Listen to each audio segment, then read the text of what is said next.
सभी को मैत्रीपूर्ण जय भीम, नमो बुद्धाय। आज के इस धम्म वर्ग में मैं आप सभी का हार्दिक स्वागत करती हूँ। हम सब जानते हैं कि आज हम आर्य अष्टांगिक मार्ग का अभ्यास करने वाले हैं। आर्य अष्टांगिक मार्ग यह भगवान बुद्ध की प्रथम शिक्षा है। शाक्य मुनि बुद्ध ने जब बुद्धत्व प्राप्त किया बोध गया में, उसके बाद उन्होंने 7 सप्ताह उस परिसर में बिताए। उसके बाद वे सारनाथ की ओर गए और सारनाथ में उन्होंने आषाढ़ी पूर्णिमा को पहली बार धम्मचक्र प्रवर्तन किया और उन्होंने प्रथम उपदेश 4 आर्य सत्य का दिया। उसमें चौथा अंग है, आर्य सत्य का चौथा अंग है दुख मुक्ति का मार्ग, जिसमें आर्य अष्टांगिक मार्ग आता है। आर्य अष्टांग मार्ग को इंग्लिश में नोबल एट फोल्ड पाथ कहते हैं, संस्कृत में इसे आर्य अष्टांगिक मार्ग कहते हैं और पाली में इसे आर्य अष्टांगिको मको कहते हैं। वैसे तो नोबल शब्द भारत में आर्य नाम से जानते हैं। आर्य का अर्थ उच्च ही नहीं बल्कि पवित्र भी है और अष्ट का अर्थ है 8, मग का अर्थ है पाथ यानी रास्ता। आर्य अष्टांग मार्ग का पहला अंग है सम्यक दृष्टि, जो आज का हमारा विषय है। सम्यक दृष्टि यानी परिपूर्ण दृष्टि, अस्तित्व का सत्य स्वरूप या वस्तुओं का सत्य दर्शन, जिसे हम सम्यक दृष्टि कह सकते हैं। आज हम सम्यक दृष्टि, उचित दृष्टि और मिथ्या दृष्टि, इन तीनों के बारे में जानने वाले हैं। हम सब जानते हैं कि भगवान बुद्ध का जो धम्म है वो एक फिलोसॉफी नहीं है, तो एक दर्शन है। उन्होंने जो भी कुछ बोधि वृक्ष के नीचे देखा वो उन्होंने हमें उस दर्शन को अपनी शिक्षा के स्वरूप में बताया है। पारंपरिक रूप से बौद्ध धर्मों में मिथ्या दृष्टि और सत्य दृष्टि में फर्क करता है। दृष्टि वैसे तो 2 प्रकार की होती है, एक होती है अयोग्य और एक होती है योग्य। अयोग्य दृष्टि कमजोर होती है, यानी कि वो दूर का स्पष्टता से नहीं देख पाती। समझ लो कि हमारी दृष्टि कमजोर है तो हम दूर का नहीं देख पाएंगे, हमें उसके लिए चश्मा, जो हमारा नंबर का चश्मा है, वो लगाना पड़ेगा, तभी हम दूर का देख पाएंगे। इसी तरह से यह जो अयोग्य दृष्टि होती है वो दूर का नहीं देख पाती, फिर वो धुंधली भी होती है। यह केवल थोड़ा देख पाती है, केवल नाक की सीध में इस तरफ या उस तरफ वो नहीं देख पाती। यह विकृत भी होती है, जैसे टूटी हुई कांच की ग्लास या डब्बे वाले शीशे में हम देखते हैं तो उसमें प्रत्येक चीज हमें रंग बिरंगी कोहरे की शक्ल में दिखाई देती है, तो यह विकृत भी होती है। अयोग्य दृष्टि कमजोर, धुंधली एवं विकृत होती है और योग्य दृष्टि सशक्त होती है, वो दूर का भी देख सकती है और व्यापक रूप से देख सकती है, बहुत सारा ब्रॉड जिसे कहते हैं, और सीधे सीधे प्रत्यक्ष देखती हो। योग्य दृष्टि और अयोग्य दृष्टि के बीच में फर्क दिखता है, उसकी सहायता से हम मिथ्या दृष्टि और उचित दृष्टि का फर्क जानने का प्रयास करेंगे। तो मिथ्या दृष्टि क्या होती है? तो हम सब जानते हैं कि हम सभी बार बार इस जीवन में आते हैं मनुष्य बन के, बार बार हम हमारे अज्ञान की वजह से बार बार हम जन्म लेते हैं। तो ये जो अज्ञान है वही है मिथ्या दृष्टि। मिथ्या दृष्टि माने कि जो भी हमारी मान्यताएं हैं, जो परंपराएं हैं, जिसको हम मानते आए हैं, जिसके बारे में हम कुछ जानने का भी प्रयास नहीं करते हैं। ब्रह्मजाल में इसे बताया गया है कि 64 प्रकार की मिथ्या दृष्टियां भगवान बुद्ध के समय में थी। तो ये जो मिथ्या दृष्टि होती है वो कमजोर होती है, क्योंकि इसमें सिर्फ अंधश्रद्धा होती है। बौद्ध धर्म प्रज्ञायुक्त श्रद्धा की बात करता है कि हमारी श्रद्धा हो, लेकिन उसमें हमारी तर्क संगत बुद्धि भी शामिल हो, प्रज्ञा भी शामिल हो, तब यह श्रद्धा सही अर्थ में सच्ची श्रद्धा हो सकती है। तो जो मिथ्या दृष्टि होती है वो कमजोर होती है, क्योंकि उसके पीछे कोई शक्ति नहीं होती है। अगर हमारी दृष्टि के पीछे शक्ति नहीं है तो फिर हम जो वस्तुओं का सही स्वभाव है उसे हमारी देखने की दृष्टि भी कमजोर हो जाती है। हम वस्तुओं के सही स्वभाव को उसके सत्य स्वरूप में, जो वस्तु जैसी है वैसा का वैसा हम नहीं देख पाते हैं। वस्तुएं जैसी है वैसी हम नहीं देख पाते। उसको अगर हमें जैसा है वैसा देखना है तो हमें ध्यान की शक्ति की आवश्यकता होगी। ध्यान हमारी एकाग्रता को बढ़ाता है और समाधि की वजह से, ध्यान के अनुभवों की वजह से हमें वो दृष्टि प्राप्त होती है जिससे कि हम वस्तुओं का सही स्वरूप, सही स्वभाव देख पाए। इस प्रकार ध्यान के अनुभव से प्राप्त एकाग्र शक्ति हमारी विशुद्ध सैद्धांतिक समझ को वस्तुओं के सत्य स्वरूप के प्रत्यक्ष अनुभव में बदल देती है। तो मिथ्या दृष्टि कमजोर होती है, मिथ्या दृष्टि धुंधली होती है। तो धुंधली होने का कारण ये है कि वो बड़ी ही संकीर्ण अनुभव तक सीमित होती है।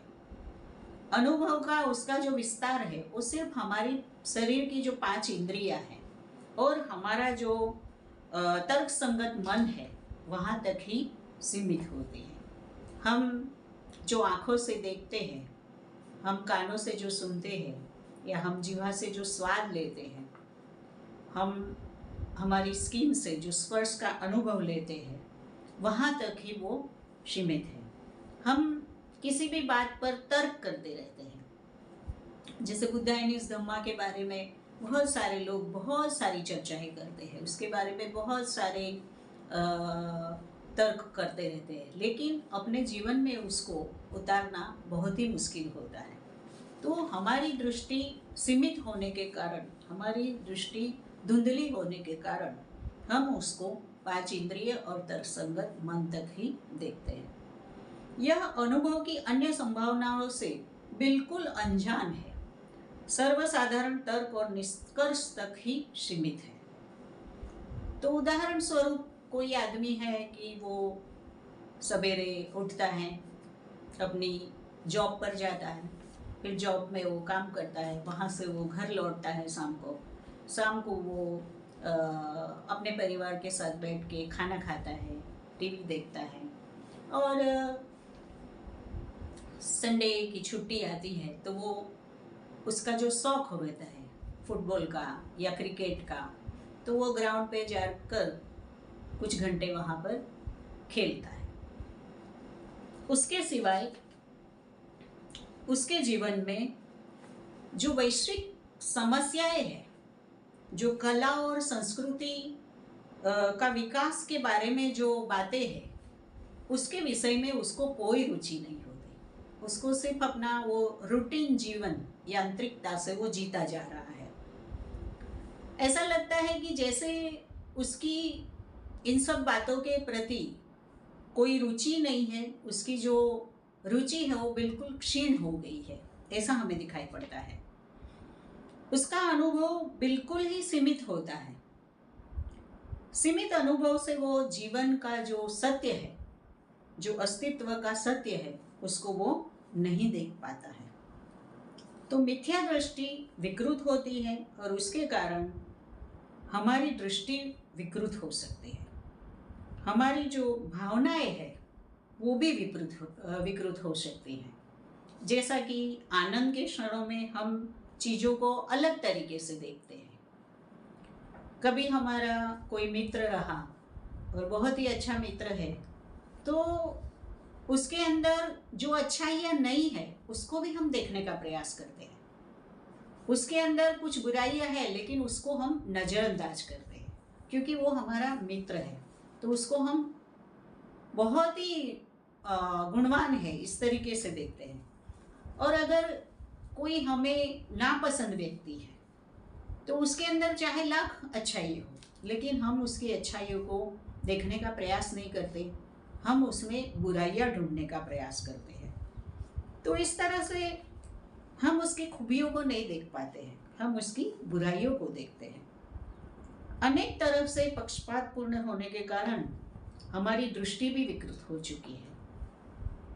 हम भारत में रहते हैं, भारत में वर्ण व्यवस्था हमारे भारतीय जीवन में इतनी जड़ तक गई हुई है कि वर्ण व्यवस्था के अनुसार ही प्रत्येक मनुष्य को देखा जाता है, जबकि वो एक मनुष्य है इस तरह से कोई नहीं देखता है।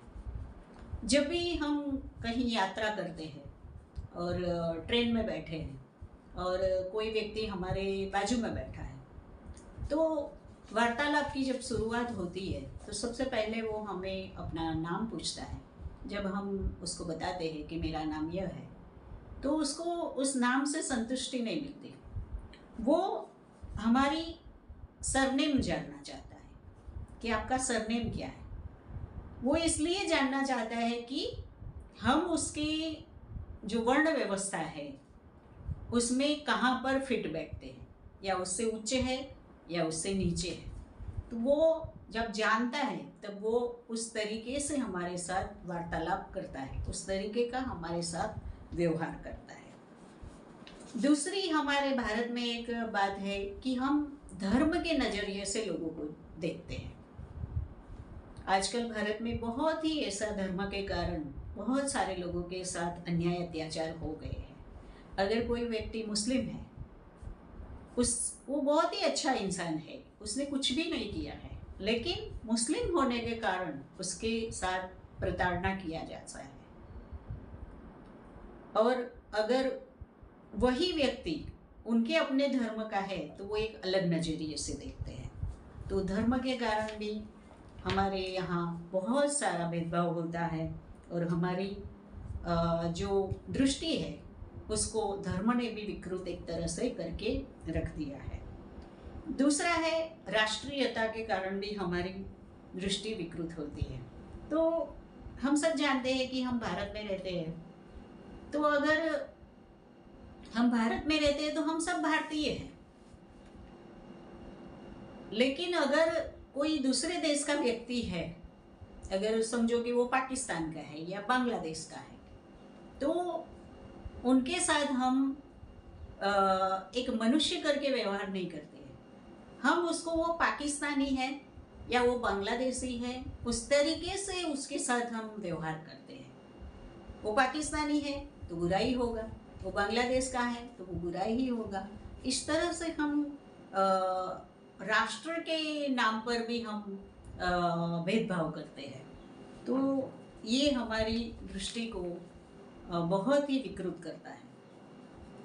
आगे हम देखेंगे कि जो सत्य दृष्टि है वो बड़ी ही शक्तिशाली होती है और मजबूत होती है, क्योंकि इसके पीछे ध्यान की एकाग्र शक्ति होती है, जो न केवल वस्तुओं के सैद्धांतिक समझ का विकास करती है बल्कि वस्तुओं के सत्य स्वरूप की प्रत्यक्ष अनुभूति का विकास भी करती है। यह वस्तुओं की सिर्फ ऊपरी सतह पर ही नहीं बल्कि वस्तुओं के केंद्र को भी भेदने का क्षमता रखती है। प्रत्येक वस्तु को विभिन्नता के साथ साथ उन्हें बड़ी ही स्पष्टता से देखने की वो क्षमता रखती है। इंद्रियों के तर्कसंगत अनुभव तक वो सीमित नहीं रहती। सत्य दृष्टि है, यह वस्तुओं की तह तक जाती है, उसकी तह तक जाकर, जड़ तक जाकर उसके सही स्वभाव को ढूंढती है।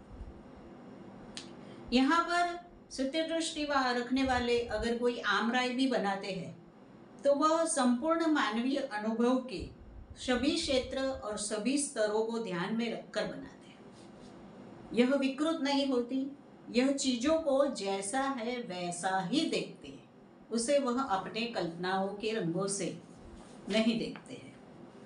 मिथ्या दृष्टि वालों को बौद्ध धर्म में पृथकजन या साधारण मानव कहा गया है, और जो सत्य दृष्टि वाले हैं उन्हें आर्य या आध्यात्मिक दृष्टि से श्रेष्ठ पुरुष के रूप में माना जाता है।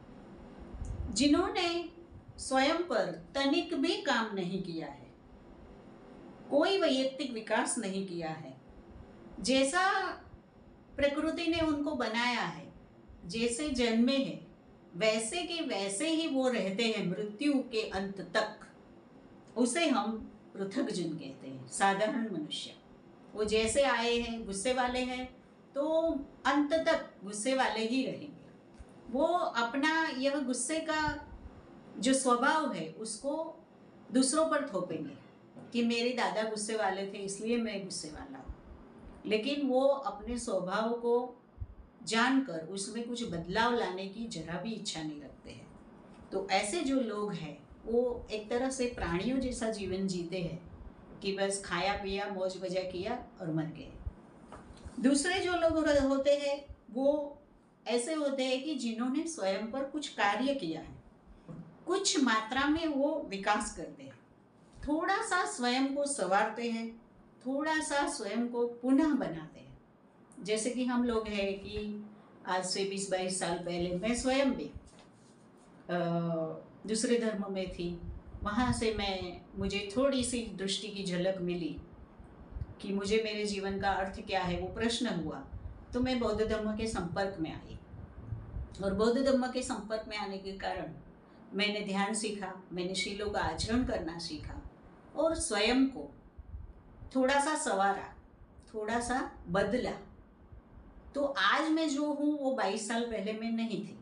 तो ऐसे कई लोग हैं हमारे यहाँ कि जिन्होंने अपने आप को संवारा है, जिन्होंने थोड़ा बहुत भी अपना विकास किया है। तो ये जो सर्वसाधारण भीड़ है, सर्वसाधारण लोगों की जो भीड़ है पृथकजनों की, वो बहुसंख्यक है, इनकी संख्या बहुत बड़ी है।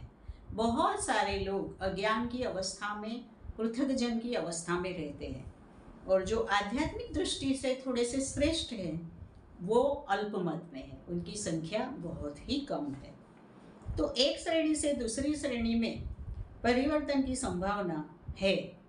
बौद्ध धर्म कहता है कि पृथकजन भी आर्य हो सकता है। एक साधारण मनुष्य भी अगर चाहे तो वो बुद्ध बन सकता है। बुद्ध कहते हैं कि मैंने मार्ग को पराजित किया तो आप भी कर सकते हैं। हम भले ही पृथकजन या साधारण स्वरूप में पैदा हुए हैं, लेकिन हम आध्यात्मिक विकास कर सकते हैं, हम अपने आप में बदल ला सकते हैं। तीसरी दृष्टि है सम्यक दृष्टि, जो सत्य दृष्टि है। जितना संभव हो सके उसकी संपूर्णता में उसका विकास किया जा सकता है। इसकी कोई सीमा नहीं होती, उसको कोई काल का बंधन नहीं है, उसको कोई जगह का बंधन नहीं है। वो काल और स्थान को भी परिवर्तित कर देती है। सम्यक दृष्टि का कोई भी व्यक्ति जो रहता है वो कहीं पर भी जाके अपने विचारों से लोगों को बदल सकता है। जो आप पर भेद को बदल देती है इसे हम सम्यक दृष्टि कहते हैं। और यह सम्यक दृष्टि यानी संबोधि प्राप्त जो व्यक्ति होता है उसके पास होती है। यह जो संबोधि प्राप्त व्यक्ति होता है उसकी दृष्टि प्रज्ञा और करुणा से देखती है। वो सभी मनुष्य को एक समान रूप से देखते हैं, और वो होती है बुद्ध की दृष्टि। सिर्फ बुद्ध है जिसके पास यह सम्यक दृष्टि है।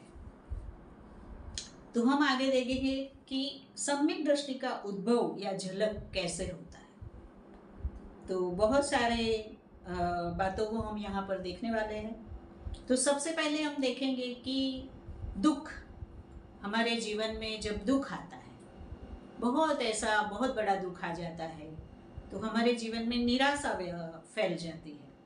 और उस दुख के अंदर जो असहनीय दुख होता है, उस दुख के अंदर हमें थोड़ी सी झलक मिलती है सम्यक दृष्टि की।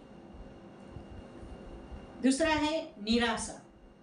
आप कोई काम कर रहे हैं, बार बार आप उस काम को कर रहे हैं, लेकिन आप सफल नहीं होते हैं, तो फिर आपके अंदर निराशा आ जाती है। तो उस समय भी आपके अंदर सम्यक दृष्टि की झलक मिल सकती है आपको। फिर कोई बड़ी बीमारी आ गई, जैसे कैंसर है, तो बहुत बड़ी बीमारी आ गई और फिर आपको लगता है, डॉक्टर बोल देते हैं कि अभी आप इतने ही समय जीने वाले हैं, तब भी आपको अपना जो जीवन जिया होता है उसके बारे में आप सोचते हैं, चिंतन करते हैं, और वहाँ पर भी आपको झलक मिलती है सम्यक दृष्टि की। आप सोचते हैं कि जो भी जीवन मेरे पास है उसको मैं सही तरीके से उपयोग करूँ। दूसरा है कि कभी भूकंप आ गया, तो भूकंप के समय पे भी हमारा सब कुछ लूट जाता है, हमारे पास कुछ भी नहीं बचता है, तब भी हमें सम्यक दृष्टि की झलक मिल सकती है।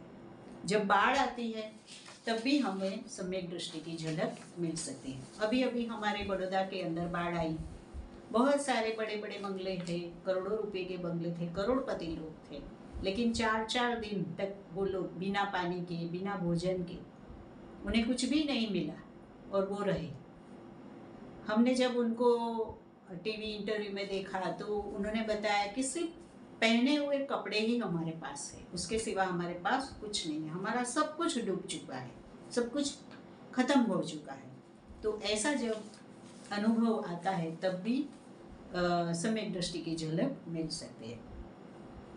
हम लोग निसर्ग दर्शन जब करते हैं, सूर्योदय या सूर्यास्त, तो उस समय भी हमें सम्यक दृष्टि की झलक मिल सकती है। गहरे ध्यान साधना के अनुभव से, जैसे कि विपश्यना हम करते हैं, तो विपश्यना के ध्यान के समय में भी हमें सम्यक दृष्टि की झलक मिल सकती है। जब हम भीतर भीतर उतर जी जाते हैं तब हमें पता चलता है कि मैं अमोघदर्शिनी, पर अमोघदर्शिनी है कहाँ? क्या पंच धातु में अमोघदर्शिनी है? क्या जो पंच स्कंध है उसमें अमोघदर्शिनी है? कहाँ है अमोघदर्शिनी? हम उस समय जानते हैं कि कोई भी धातु या कोई भी स्कंध ऐसा नहीं है कि जो अपने आप में स्वतंत्र हो। तो जब कुछ भी स्वतंत्र नहीं है, कोई भी चीज़ अकेले खड़े नहीं रह सकती है, तो फिर हम कैसे हो सकते हैं? तब हमें पता चलता है ध्यान के अनुभव से कि हम कहीं भी नहीं है। तो उस समय भी हमें सम्यक दृष्टि की झलक मिल सकती है। या बहुत ही अच्छा संगीत हम सुनते हैं, तो वो संगीत सुनते समय हमारे रोंगटे खड़े हो जाते हैं, हमारे मन में एक शांति, प्रशांति का भाव आ जाता है, और उस समय भी हमें सम्यक दृष्टि की झलक मिल सकती है। उसके बाद है कि कोई हमारा अपमान करे, तब भी हमें सम्यक दृष्टि की झलक मिल सकती है। अभी बड़ौदा के अंदर 23 सितंबर आ रहा है। 23 सितंबर 1917 में डॉक्टर बाबा साहब आम्बेडकर ने बड़ौदा को छोड़ा था। बाबा साहब जब सयाजीराव गायकवाड़ की जो स्कॉलरशिप उनको मिली थी, उसके बदले में उनको कहा गया था कि 10 साल आपको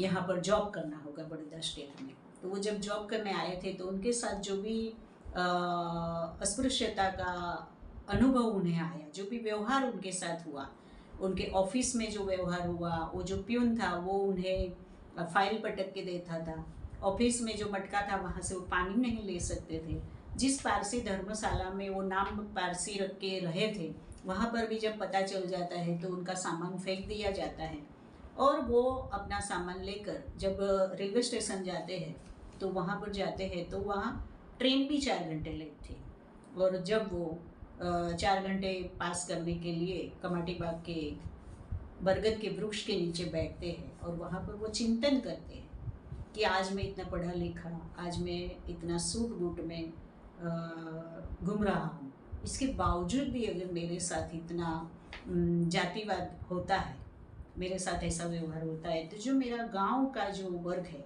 जो मेरे गरीब भाई बहन है, उसके साथ क्या होता होगा। तो यहाँ पर बाबा साहब को यह सम्यक दृष्टि की झलक मिली और उन्होंने यहाँ पर 23 सितंबर 1917 को सम्यक संकल्प किया कि मैं मेरे समाज को के लोगों को न्याय, समता, स्वतंत्रता और बंधुता दिलाऊंगा, और जब तक मैं यह नहीं कर लूँगा तब तक मैं बड़ौदा की भूमि पर पाँव नहीं रखूंगा। तो बाबा साहब ने एक तरह से देखा जाए तो संकल्प भूमि से उनके जीवन का देखा जाए तो एक टर्निंग पॉइंट है। यहाँ से उन्होंने समाज की सेवा की शुरुआत की, समाज को न्याय, समता, स्वतंत्रता, बंधुता दिलाने की कोशिश की, और यह यात्रा उनकी संकल्प भूमि से शुरू हुई। तो यह यात्रा नागपुर की दीक्षा भूमि 14 अक्टूबर 1956 को जाके पूरी हुई। वहाँ पर उन्होंने बौद्ध धर्म की हमें दीक्षा दी। हालांकि उन्होंने हमें संविधान दिया था, लेकिन उसके बावजूद भी उन्हें लगा कि संविधान के बावजूद भी वो तो उन्हें कानूनी हक हमारे लोगों को दिलाएगा, लेकिन हमारा मन भी विकसित होना चाहिए, और हमारे मन के भी विकास के लिए बौद्ध धर्म बहुत ही आवश्यक है। इसलिए उन्होंने हमें बौद्ध धर्म की दीक्षा दी, क्योंकि वो जानते थे कि भौतिक वस्तुएं तो संविधान के माध्यम से उनको जॉब मिलेगी, राजकारण में जाएंगे, उनको खेती की जो ज़मीन है वो मिलेगी, उस सब बातों से उन्हें रुपया, पैसा, गाड़ी, बंगला तो मिल जाएगा, लेकिन उसको संभालने के लिए एक विकसित मन भी चाहिए, एक समझ भी चाहिए, उसके लिए शील भी जरूरी है। तो इसलिए उन्होंने हमें बौद्ध धर्म दिया। तो इस तरह से गहरे अपमान के माध्यम से भी हमें सम्यक दृष्टि की झलक मिल सकती है। बहुत सारे लोग अपना बचपन से लेकर जवानी और वृद्धावस्था तक आ जाते हैं, बहुत सारे अनुभवों से वो पास होते हैं। तो बहुत सारे अनुभवों के कारण भी वृद्धावस्था में भी उन्हें सम्यक दृष्टि की झलक मिल सकती है। बुद्ध गुणों के चिंतन से भी हमें सम्यक दृष्टि की झलक मिल सकती है कि बुद्ध कितने करुणावान थे, मैत्रीपूर्ण थे, वो कितने सहनशील थे। इन सब गुणों पर जब हम चिंतन करते हैं कि उन्होंने कैसे लोगों के प्रति करुणा की, वो कितने सहनशील थे, जब कोई उन्हें गाली भी देता था तो वो पूछते थे कि अभी और कुछ कहना है, तो इतना सहनशील थे वो। तो उन सब गुणों का जब हम चिंतन करते हैं तब भी हमें सम्यक दृष्टि की झलक मिल सकती है। बौद्ध धर्म में मिलारेप्पा करके हो गए एक बंदे, उनके जीवन में जो उन्होंने गीत बनाए उसके माध्यम से अगर धम्म का चिंतन, उन गीतों के माध्यम से अगर हम धम्म का चिंतन करते हैं तब भी हमें सम्यक दृष्टि की झलक मिल सकती है कि उनका जीवन कैसा था, कितना कठिन था, उन्होंने कितनी कठिन तपस्या करके अपना विकास किया था। जागरूकता से, ग्रहणशीलता से भी हमें सम्यक दृष्टि की झलक मिल सकती है। बोधिसत्व सिद्धार्थ ने भी जब वो महल में थे, राजमहल में, और जब वो एक दिन बाहर जाते हैं, अपने राजमार्गों पर चलते हैं अपने सारथी के साथ रथ पर, तो वो देखते हैं कि एक वृद्ध व्यक्ति मिलता है उनको, एक रोगी व्यक्ति उनको मिलता है, एक मृत व्यक्ति की ननामी जा रही है, और एक सन्यासी व्यक्ति मिलता है। तब उनके मन में सवाल खड़े होते हैं, क्या मैं भी वृद्ध हो जाऊंगा? क्या मुझे भी रोग हो जाएगा? क्या मुझे भी बीमारी आ जाएगी? और क्या मैं भी एक दिन मर जाऊंगा? तो इस तरीके से उनके मन में जो सवाल खड़े हुए और उन्होंने देखा कि हम क्यों दुखी हैं, तो इस तरीके से भी उन्हें भी उस समय उस सन्यासी को देखकर सम्यक दृष्टि की झलक मिली थी। तो हम स्वयं भी अपने आप को प्रश्न कर सकते हैं कि मेरे जीवन का अर्थ क्या है। मैं मेरे स्वयं की बात करूं तो मुझे 35 साल की उम्र में एक दिन मैं दोपहर को घर में अकेली थी, तब मुझे ये प्रश्न हुआ था कि मेरे पास सब कुछ है, मेरे पास अपना घर है, मेरे हस्बैंड है, उनकी अच्छी जॉब है, मेरा बेटा है, तो अभी तो मैं 35 साल की हूँ, तो आगे मैं जितना भी जीवन जीने वाली हूँ, जितने भी साल, तो उसमें मुझे क्या करना है, क्या है मेरे जीवन का अर्थ। उस समय मुझे कोई जवाब नहीं मिला था, लेकिन उसके 1 साल बाद मैं बौद्ध धर्म के संपर्क में आई, मैंने बुद्धाइनिस धम्मा पढ़ा और मैं बौद्ध धर्म अंगीकार किया। तब मुझे आज पता चल रहा है कि मेरे जीवन का अर्थ क्या है। तो हम सभी के जीवन में यह प्रश्न आता है कभी न कभी कि मेरे जीवन का अर्थ क्या है, लेकिन हम उसको इग्नोर करते हैं। उसके ऊपर चिंतन नहीं करते हैं। तो प्रत्येक व्यक्ति ने जब भी ऐसा सवाल उठता है कि मेरे जीवन का क्या अर्थ है, तो हमने उस पर चिंतन करना चाहिए। तो सम्यक दृष्टि को हम प्रतिमा के माध्यम से भी समझ सकते हैं, जैसे कि भवचक्र है, बुध मंडल है, ऊर्ध्वगामी चक्राकार मार्ग है, और हम सिद्धांतों के माध्यम से भी समझ सकते हैं, जैसे 4 आर्य सत्य है, 3 लक्षण है, कर्म और पुनर्भव है, और 4 शून्यता है। तो हम आज ज़्यादा नहीं देखेंगे, लेकिन हम 4 आर्य सत्य की जो बुद्ध की प्रथम शिक्षा है उसको हम देखने का प्रयास करेंगे। तो 4 आर्य सत्य में सबसे पहली बात है कि दुख है। तो हम सब जानते हैं कि दुख ही आर्य सत्य है। प्रत्येक व्यक्ति दुखी है, कोई ना कोई चीज का उसे दुख लगा ही रहता है। तो दुख, भगवान बुद्ध कहते हैं कि दुख 3 प्रकार के होते हैं। पहला होता है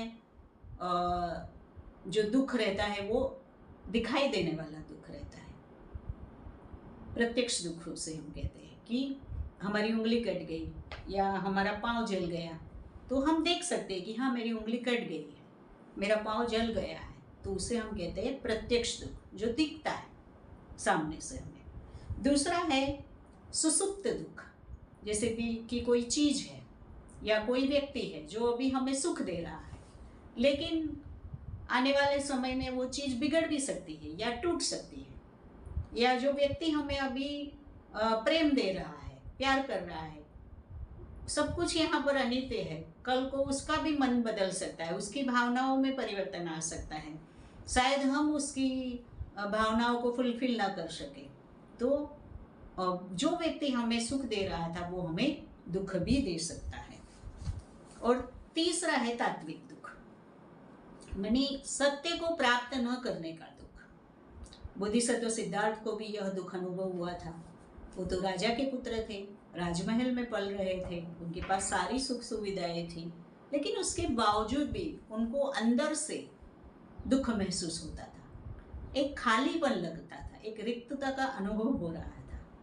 वही रिक्तता और खालीपन को तात्विक दुख कहते हैं, और वो तब तक रहता है जब तक व्यक्ति बुद्ध नहीं बन जाता। तो जब बोधिसत्व सिद्धार्थ बुद्ध बने तब वो पूर्ण रूप से सुखी हुए। तो यह रिक्तता का अनुभव हम भी अपने जीवन में करते रहते हैं। दूसरा है दुख निरोध, दुख का कारण।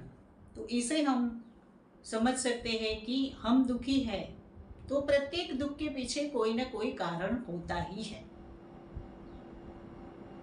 हम आज दुखी है तो हमें पता होता है कि हम क्यों दुखी हैं, हमने ऐसा कौन सा कर्म किया था जिसके कारण हमें आज दुख मिल रहा है। हमें वो सब पता रहता है कि हम क्यों दुखी हैं। तो प्रत्येक दुख के पीछे कारण होता है।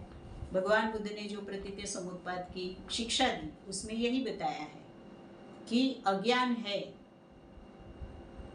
उसके कारण संस्कार है, और संस्कार के कारण फिर विज्ञान होता है, और विज्ञान के कारण नाम रूप होता है। तो एक तरह की श्रृंखला रहती है कि प्रत्येक दुख के पीछे एक नहीं तो हजारों कारण होते हैं। हम सब जानते हैं कि हमारे दुख का कारण है हमारी तृष्णा, हमारी इच्छाएं जो पूर्ण नहीं होती। हमें जो चाहिए वो हमें नहीं मिलता है, तो फिर वो दुख का कारण बनता है, हम दुखी होते हैं।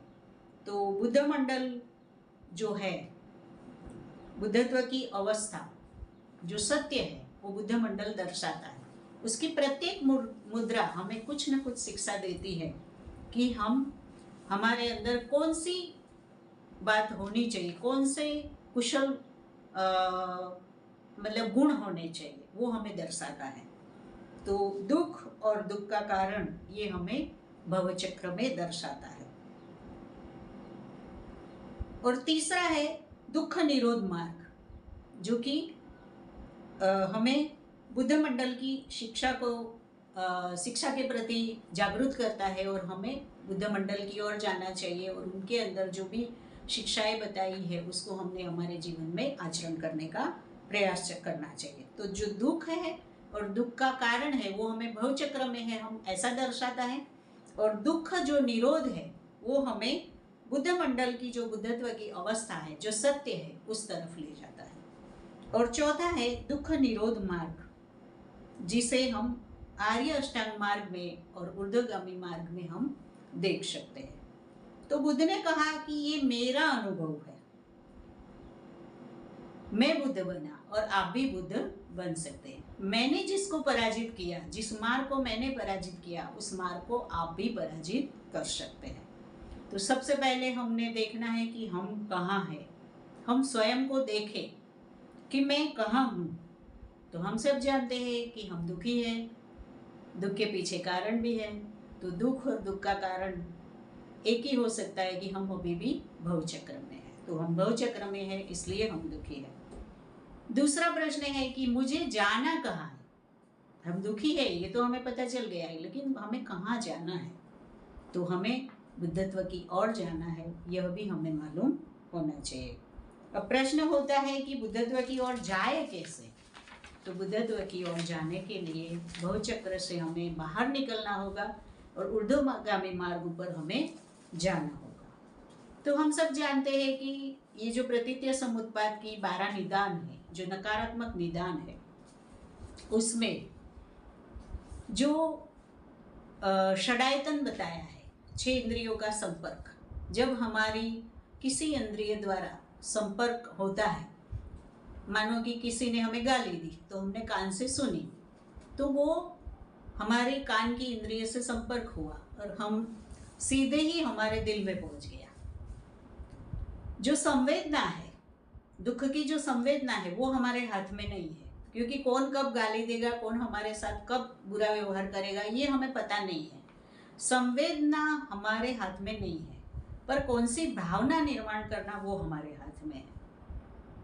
तो अगर हम भवचक्र में है, अभी हमारा विकास नहीं हुआ है, तो हम अभी ध्यान करना शुरू नहीं किया है या शीलों का आचरण नहीं करते हैं, अभी हम धम्म के संपर्क में नहीं आए हैं, तो हम क्या करेंगे, कोई एक गाली देगा तो हम 2 गाली देंगे, हम प्रतिक्रिया देंगे। लेकिन अगर हम धम्म मार्ग पर है, हम ध्यान करते हैं, हमने थोड़ा भी अपने आप को संवारा है, थोड़ा भी अपने आप को बदला है, तो हम वहाँ पर रुकेंगे। हम जागरूकता से उसको देखेंगे कि हाँ, उसने मुझे गाली दी, मुझे दुख हो रहा है, बहुत दुख हो रहा है।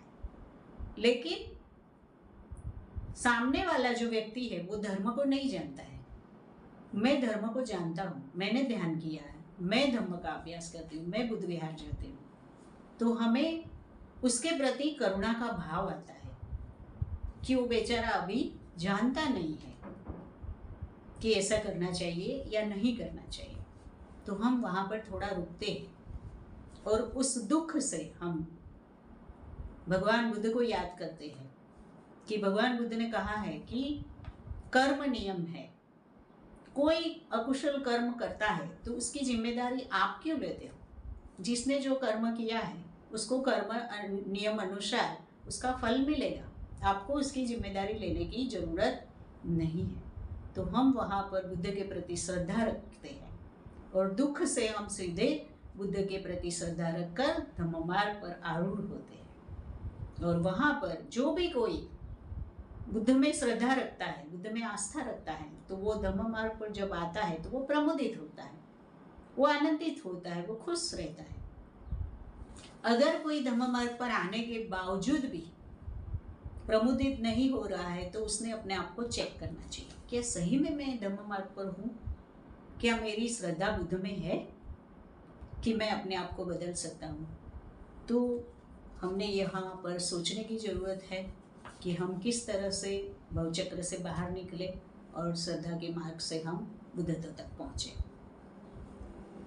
तो प्रतिमाओं को हम अभी सिद्धांत से जोड़कर भी देखेंगे। तो हमने 4 आर्य सत्य की जो बात यहाँ पर कही, तो 4 आर्य सत्य बुद्ध की शिक्षाओं में कौन सी शिक्षा में है। तो महामंगल सूत्र में 4 आर्य सत्य की बात बताई गई है। तपोच ब्रह्मचर्याच अरिय सच्चान दर्शनम निम्बाण सच्ची क्रियाच एतं मंगलमुत्तम। तप, ब्रह्मचर्य का पालन, 4 आर्य सत्यों का दर्शन और निर्वाण का साक्षात्कार, यह उत्तम मंगल है। ऐसा भगवान बुद्ध हमें समझाते हैं कि तप करना बहुत ही मंगलदायक है। ब्रह्मचर्य का पालन करना चाहिए और 4 आर्य सत्यों का दर्शन करना चाहिए। तो इस तरह से आज हम यहीं पर रुकेंगे।